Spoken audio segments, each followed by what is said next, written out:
पुरानी कहावत है, लाख करो चतुराई कर्म का लेखा मिटे न रे भाई। दरअसल चीन आजकल भारत को घेरने में लगा हुआ है। यहाँ म्यांमार में, बांग्लादेश में और पाकिस्तान में। इधर भारत को घेरने में चीन लगा हुआ है और उधर भारत ने दक्षिण चीन सागर में सबसे बड़ा कांड कर दिया है। तो वहीं दूसरी तरफ भारत को घेरने के चक्कर में जिस आयरन बिरादर को अपना दोस्त बनाया चीन ने, अब उसी आयरन बिरादर ने क्लास लगवा दी है चीन की। इसके अलावा बहुत कुछ। आइए जानते हैं इन खबरों को विस्तार से। पूरी दुनिया को महामारी के संकट में धकेलने वाला देश इस बार फिर इसके प्रकोप का बहुत बड़ा असर देख रहा है। 2019 से चीन में जो कोहराम शुरू हुआ, अब ये माना गया था कि चीन अपने वैक्सीन दे रहा है, दुनिया भर को वैक्सीन बांट रहा है, तो अब छुटकारा मिल जाएगा। लेकिन हालात सुधरने की जगह और भी ज्यादा बिगड़ते जा रहे हैं। अब तरह तरह के रूप सामने आ रहे हैं और अलग अलग तरह की तबाही मचा रहे हैं। इसी बीच चीन की एक ऐसी तस्वीर सामने आई है जिसने दुनिया की टेंशन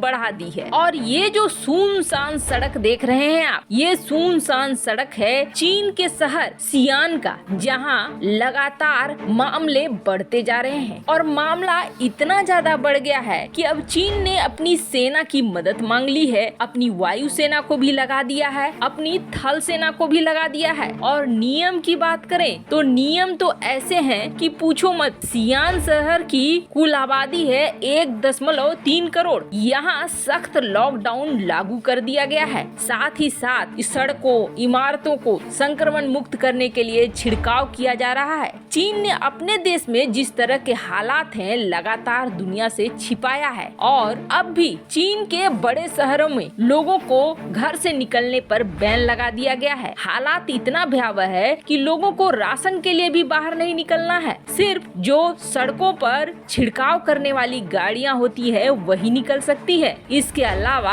अगर कोई गाड़ी सड़क पर दिख गई तो सीधे जेल, और पकड़े जाने वाले को 10 दिन जेल की सजा के अलावे 500 युआन यानी करीब 5,800 रुपए फाइन भरना पड़ेगा। ये गाइडलाइन 27 दिसंबर से लागू कर दिया गया है सियान शहर पर और उन सारे शहरों पर जहां इस तरह के मामले आ रहे हैं। पर इसमें आयरन बिरादर की क्या गलती है, तो आपको बता दें, दरअसल सियान शहर में पाकिस्तान की एक फ्लाइट उतरी थी और इस फ्लाइट के उतरने के बाद करीब 15 दिनों के अंदर इस शहर में अचानक से केसेस बढ़ने लगे और ये दिन दूनी रात चौगनी की रफ्तार से बढ़ने लगे, जिसकी वजह से यहाँ पर लॉकडाउन भी लगाना पड़ा। और हालात ऐसे हो गए कि सेना को भी तैयार रहने को कहा गया कि अगर यहाँ संक्रमण बहुत ज्यादा होता है तो आप यहाँ से लोगों को शिफ्ट कर दो या फिर जहाँ पर अस्पताल में जगह हो वहाँ तक पहुँचाया करो। वैसे ऐसे हालात तो भारत में भी नहीं बने थे, तो क्या करें। बात वही है, चीन ने अपनी आबादी के अधिकतर प्रतिशत को लगा दिया है अपना वैक्सीन। लेकिन चीनी वैक्सीन कितनी असरदार है ये चीनी सरकार को बहुत अच्छे से पता है। यही वजह है कि चीन लॉकडाउन का सहारा ले रहा है और हालात ऐसे बदतर नहीं होने देना चाहता है। जिस तरीके से एक्सपर्ट ने बयान किया था कि अगर चीन ने लॉकडाउन खोला तो चीन की हेल्थ सिस्टम इतना ज्यादा चरमरा जाएगी कि चीन उसे संभाल ही नहीं पाएगा। वैसे जहां एक तरफ चीन अपने ही घर में इस बड़े समस्या को झेल रहा है, तो वहीं दूसरी तरफ अपनी कारिस्तानियों से बाज भी नहीं आ रहा है। पर भारत ऐसा नहीं है कि चुपचाप हाथ पे हाथ धरे बैठा हुआ है। भारत की रणनीति, राजनीति, कूटनीति सब कुछ बदल गई है। जिस तरीके से सैटेलाइट की तस्वीरों ने ये खुलासा किया कि भारत ने चुपके से अपने 3rd न्यूक्लियर सबमरीन को लॉन्च कर दिया है, वैसे ही अब ये खबर चौंका रही है। पहले तो ये जान लीजिए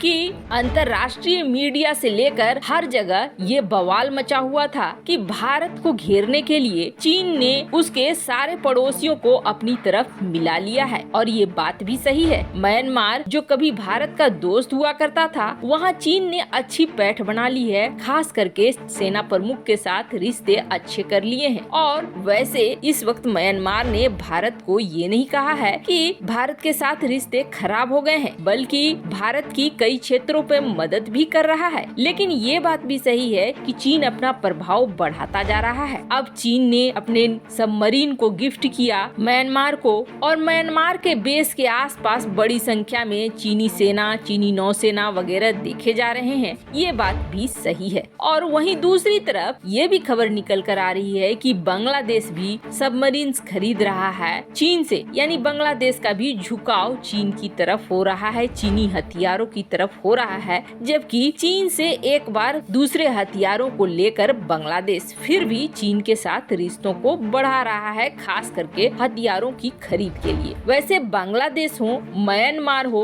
या फिर तीसरा जो उसका आयरन बिरादर ही है पाकिस्तान, वो तो ऑकुश डील का फायदा उठाने की चक्कर में है और चीन को ये समझाने की कोशिश में है उनके एक्सपर्ट कि आप हमें भी न्यूक्लियर सबमरीन दे दो। जिस तरीके से ऑस्ट्रेलिया मजबूत हो रहा है, हम भी अगर मजबूत होंगे तो हम भी आपकी मदद करेंगे, और ये मदद हम इस तरीके से करेंगे कि भारत चारों खाने चित हो जाएगा। इसे आप देखेंगे तो ये बिल्कुल ऐसा लग रहा है कि भारत को घेर रहा है चीन। कहीं न कहीं ये बड़ी सच्चाई भी है कि भारत को घेर रहा है, लेकिन ऐसा नहीं है भारत चुपचाप बैठा हुआ है और भारत चीन को नहीं घेर रहा है। जापान के साथ भारत की एक अलग डील चल रही है और ये रिश्ता इस तरीके से मजबूती से चल रहा है कि जापान है कट्टर वाला दुश्मन चीन का, और इस वक्त न सिर्फ क्वाड का मेंबर है जापान, बल्कि भारत का कट्टर वाला दोस्त है। एक जगह जहां यहाँ भारत घेर रहा है जापान को, तो वहीं दूसरी जगह सबसे बड़ी खबर निकलकर सामने आई है, और ये खबर है चीन के पड़ोसी और चीन के सबसे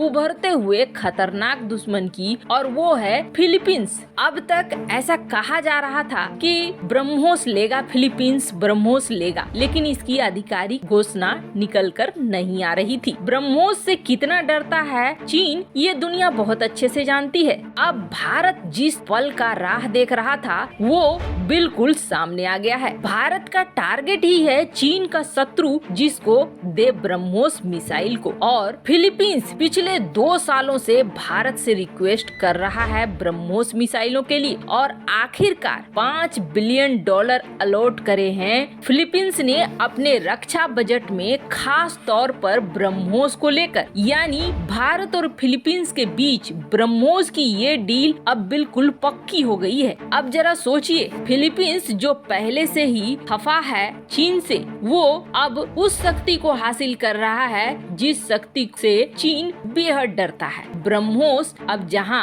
भारत फिलीपींस को दे रहा है और अगले नंबर पर ब्रह्मोस ताइवान को भी मिल सकता है, तो भारत भी उसी तरीके से चीन को घेर रहा है, या फिर ये कहें कि चीन को भारत जो घेर रहा है वो चीन से भी ज्यादा तगड़े तरीके से घेर रहा है। वैसे आपको क्या लगता है, भारत फिलीपींस और चीन के विरोधी देशों को हथियार बेचकर सही कर रहा है या नहीं? कमेंट कर अपनी राय जरूर बताएं। जल्द मिलते हैं अगली वीडियो में नई खबर के साथ।